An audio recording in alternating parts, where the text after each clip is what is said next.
Les gens n'osent plus m'appeler. Élise Lucet cache sur les conséquences de ses enquêtes.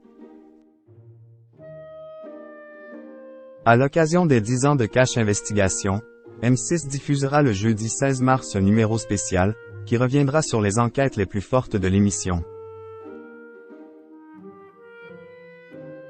Dans les colonnes de Téléstar, la journaliste en a profité pour évoquer les conséquences de son travail parfois très critiqué.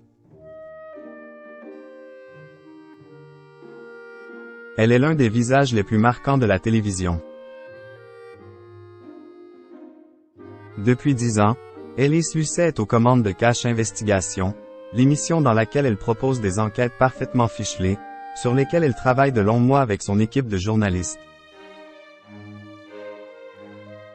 Maman d'une fille qu'elle élève seule, Élise Lucet a toujours mis un point d'honneur à tracer une limite très claire entre sa vie personnelle et son travail, elle qui avait évoqué cette règle non négociable qu'elle impose à ses équipes. Les circonstances de la vie ont fait que j'ai dû élever ma fille seule assez tôt et donc j'ai expliqué à mes équipes que je pouvais travailler très tôt le matin, jusqu'à 19h le soir.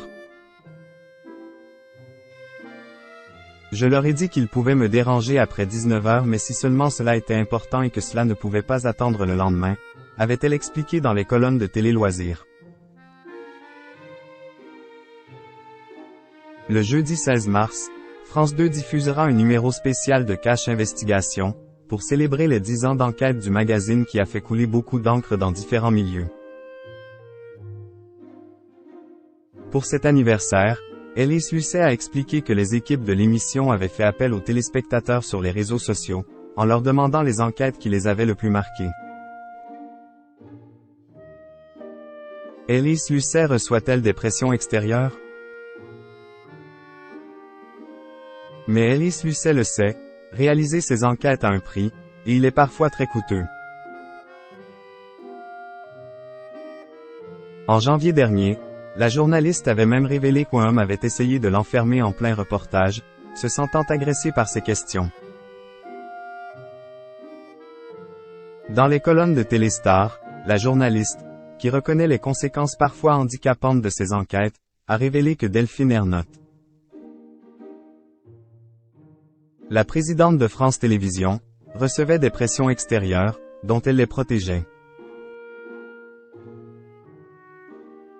Elle nous soutient totalement et je pense qu'elle ne nous dit pas tout pour nous laisser travailler tranquillement.